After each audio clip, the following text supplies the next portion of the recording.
अस्सलाम वालेकुम dear students. आज के वीडियो लेक्चर में हम जो टॉपिक डिस्कस करेंगे वो है हाइपरमेट्रोपिया। इसको समझने से पहले हमें आइज़ के स्ट्रक्चर और फंक्शन को समझना होगा। तो जैसा कि आप जानते हैं कि अल्लाह ताला ने हमें दो आँखें दी हैं। अगर हम आई बॉल के स्ट्रक्चर को देखें तो आई बॉल के स्ट्रक्चर में सबसे बाहर वाली जो लेयर है जो सामने की तरफ होती है उसे कॉर्निया कहते हैं। वो ट्रांसपेरेंट होती है। उस लेयर के अंदर से हम जो भी चीज़ देखना चाहते हैं उसकी जो लाइट रेज हैं वो गुजरती हैं। कॉर्निया से गुजरने के बाद फिर प्यूपल में से गुजरती हैं और प्यूपल के बिल्कुल पीछे लेंस होता है, आँख का अज्जा, जिसके अंदर से रोशनी गुजरती है। वो बाई कॉन्वेक्स लेंस होता है। ये जो लेंस होता है ये फिर आने वाली शुआओं को, लाइट रेज को फोकस करता है और आँख की जो सबसे इनर मोस्ट लेयर है जिसे रेटिना कहा जाता है, आँख का पर्दा कहा जाता है, उसके ऊपर एक फोकल पॉइंट होता है जहाँ पर ये शुआएं जो हैं वो जाकर गिरती हैं और वहाँ पर एक नर्व इम्पल्स जनरेट करती हैं। वो नर्व इम्पल्स जो है वो हमारे ब्रेन तक जाती है और हमें बताती है कि हम क्या चीज़ देख रहे हैं। वैसे तो हमें किसी चीज़ का पता नहीं होता, लेकिन बचपन से हम चीज़ों को देखते आ रहे हैं और उनकी मेमोरीज हमारे ब्रेन के अंदर महफूज हो जाती हैं। जैसे बचपन में आपने किसी बर्ड यानी कौवे को, तोते को देखा होगा तो आपकी मदर ने आपको बताया होगा कि ये कौवा है, तो उसकी जो शक्ल है, उसका जो रंग है वो आपकी ब्रेन के अंदर महफूज हो जाता है। तो जब लेटर ऑन द लाइफ आप उस कौवे को दोबारा देखेंगे तो आप पहचान लेंगे, आपका ब्रेन उसको रिकॉग्नाइज कर लेगा कि ये जो ब्लैक कलर का ऑब्जेक्ट है ये असल में क्रो है, कौवा है या तोता है या कोई और एनिमल है या कोई इनएनिमेट सरफेस है। बाज़ औक़ात क्या होता है कि हमारे जेनेटिक प्रोग्राम की वजह से, हमारे डीएनए की वजह से, हमारे विरासत में आने वाले जीन्स की वजह से कुछ प्रॉब्लम्स आ जाते हैं और हमारे आँख का ये जो फोकल पॉइंट होता है ये डिस्टर्ब हो जाता है, जिससे हमें हाइपरमेट्रोपिया जो है वो हो सकता है। हाइपरमेट्रोपिया जो है उसे हम फार साइटेडनेस भी कहते हैं। फार साइटेडनेस में क्या होता है कि आमतौर पर हम क्लियरली सी फार ऑब्जेक्ट्स, बहुत दूर की चीज़ों को बहुत आसानी के साथ हम देख सकते हैं, पहचान सकते हैं। बट इंसान जो है जो इस बीमारी का, इस प्रॉब्लम का शिकार होता है वो नज़दीक की चीज़ों को नहीं देख सकता, तो नियर ऑब्जेक्ट्स जो हैं वो ब्लरी हो जाते हैं। इसमें फिर आमतौर पर एसोसिएटेड सिम्टम में हेडेक, सर दर्द होता है, आँखों के ऊपर स्ट्रेन दबाव पड़ता है, स्क्विंटिंग, आँखें भींगी भींगी सी हो जाती हैं और इसके अलावा किसी चीज़ को ज़्यादा अरसे तक देखने के लिए थकावट भी हो जाती है।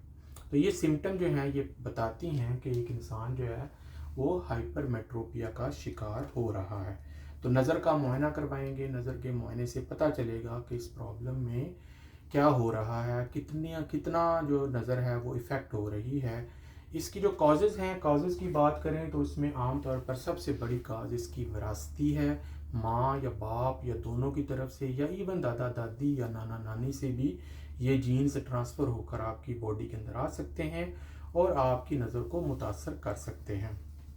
इसके अलावा एनवायरमेंटल फैक्टर और डाइट भी जो है वो इम्पोर्टेंट रोल अदा कर सकती है। ऐसे बच्चे जो पुअर डाइट का शिकार होते हैं, जिनकी डाइट में विटामिन ए वगैरह की कमी होती है, उनको भी ये प्रॉब्लम लाहक हो सकता है। इस प्रॉब्लम में क्या होता है कि इंसान का जो आई बॉल है उसकी जो शेप है वो जो है इलोंगेट होने की बजाय शॉर्ट हो जाती है, यानी आगे और पीछे से वो थोड़ा सा पिचक जाता है और उसका जो साइज़ है वो गोलाई में कम हो जाता है। अब जब किसी चीज़ की, किसी ऑब्जेक्ट की लाइट रेज हमारी आंख में दाखिल होती हैं लेंस के बाद, उनको फोकल पॉइंट पर फोकस होना चाहिए, लेकिन वो वहाँ पर फोकस नहीं हो पाती, बल्कि उनका जो इमेज है वो आँख के रेटिना से पीछे कहीं जाकर बनता है। लिहाजा रेटिना का जो फोकल पॉइंट है वहाँ पर पहुँचने वाली जो रेज हैं वो डिस्पर्स हुई होती हैं और देखने वाला जो ऑब्जेक्ट है वो फिर ब्लरी नज़र आता है। इस प्रॉब्लम का हल क्या है? इस प्रॉब्लम को हल करने के लिए हमें एक और लेंस की ज़रूरत है जो कि आर्टिफिशियल शक्ल में होगा। वो ग्लासेस की शक्ल में, जिसे हम ऐनक कहते हैं, या लेंस की शक्ल में भी हो सकता है। उसमें हम क्या करेंगे कि एक और बाई कन्वेक्स लेंस का इस्तेमाल करेंगे और आँखों के सामने कॉर्निया के आगे उसको लगाएंगे ऐनक की शक्ल में, लेंस की शक्ल में।